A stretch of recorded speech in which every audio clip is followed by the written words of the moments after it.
Sonic X Shadow Generations is finally here, and it's really good. I paid the extra bit of money for the digital deluxe edition, so I could play it 3 days early. It took me around 4 hours to beat the game, which isn't too much, but that 4 hours of gameplay you get is top tier. And I think this game is 100% worth it. When you first start the game, you're given a little cutscene to introduce the other half of Generations into the story. You see Rouge at Sonic's birthday party, but Shadow's on the Ark looking for something. After this cutscene, you're thrown straight into Space Colony Arc Act 1, and once you've beaten that, you're thrown into the White Space. The White Space serves as a level hub, and it kind of just gives you room to explore Shadow's new abilities.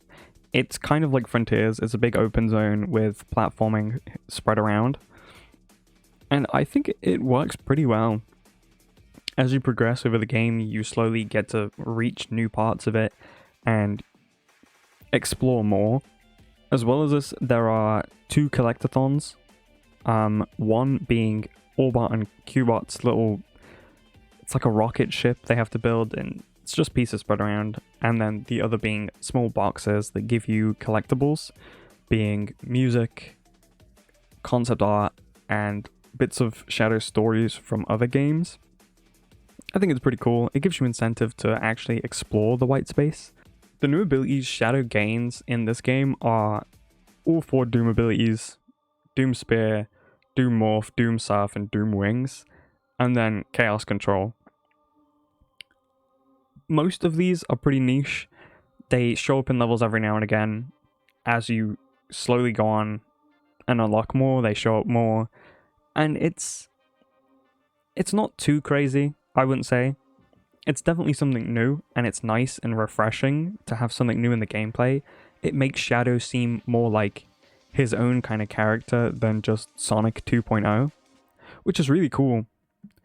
But honestly, I thought Chaos Control would be a bigger part of some of the levels, but it's really not.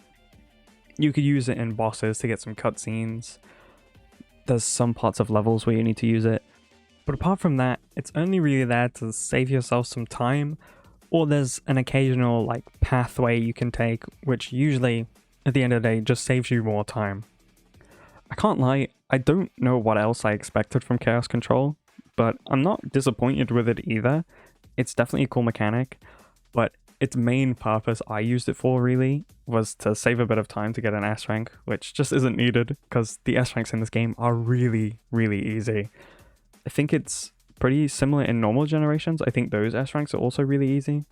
Now, before I talk about the levels themselves, I just want to mention the Frontiers mechanics. From the trailers, it was pretty obvious that the game was going to use the Frontiers mechanics, which I personally don't like as much as the original Generations mechanics. There's a few bits of jank within the mechanics, and honestly, I didn't really feel them as much in this game. When I was playing Frontiers, cyberspace just wasn't really my favorite bit of it. I didn't think it played that well, simply down to the mechanics. But in this, the mechanics really didn't get in the way. I didn't think I ever played a level and thought, oh god, the Frontiers mechanics, oh no, they're ruining my experience. So I was pretty surprised by that.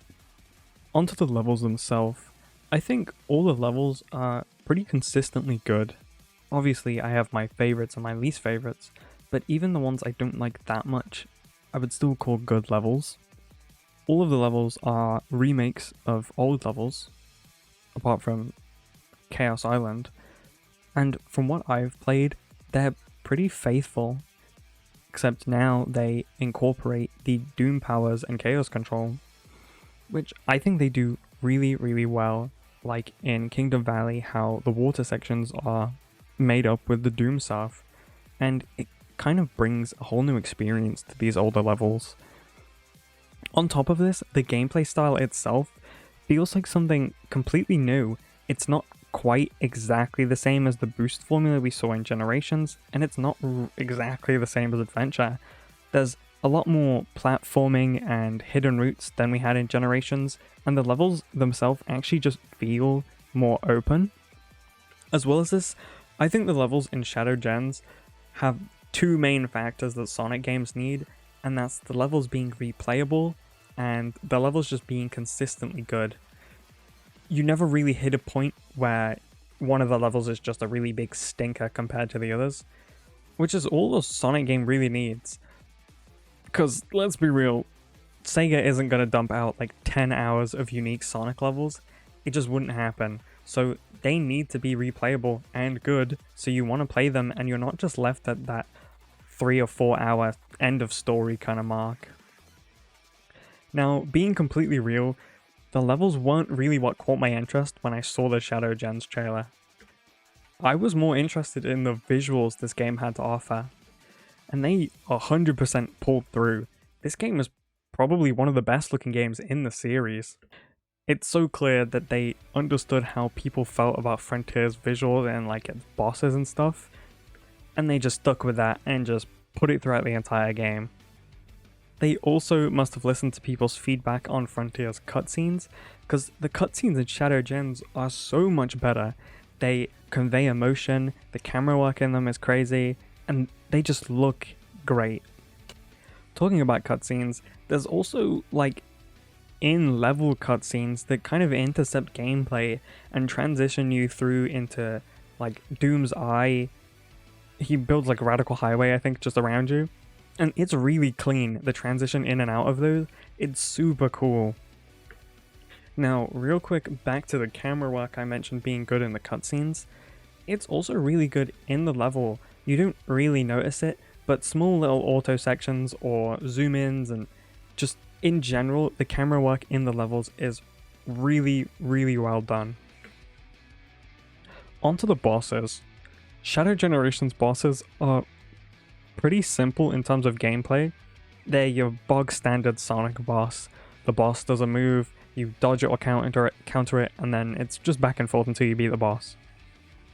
But these bosses are more cutscene focused.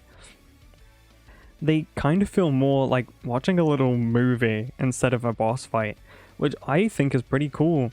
It's similar to what we got in Frontiers. Frontiers was just button mashing of the boss until you get like a special move that was just really nice looking cutscene essentially. And it's clear they knew that people liked show off crazy insane fights and they just stuck with it.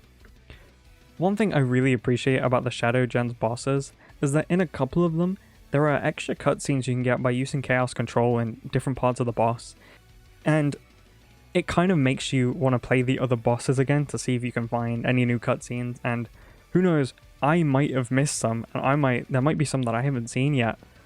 So I will definitely be playing all the bosses again over and over, because the boss fights are good anyway. But it's just an extra thing that's thrown in there that's fun to find out about.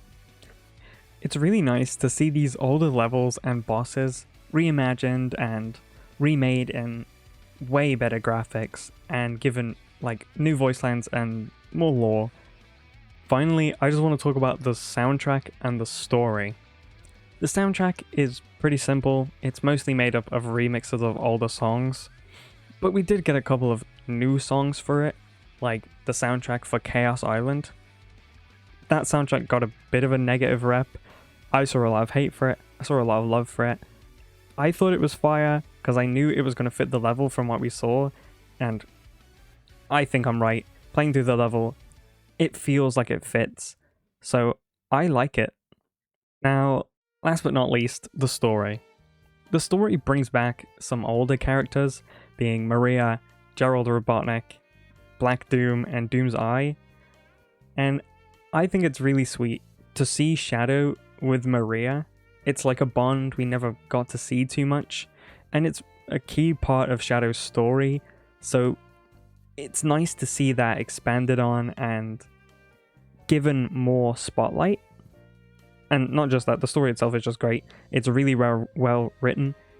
Not only do we get to see more interactions between Maria and Gerald and Shadow, we get to see more of Black Doom, which the original game he was from was Shadow 05, which didn't have that good of a rep, but they kind of got a redemption arc as the cool villains that they are. So overall, the story just goes so well. It's written well, it brings back old characters, it gives them a better spotlight, It expands lore. What else can you ask for, you know? So yeah, TLDR, good game. Buy it.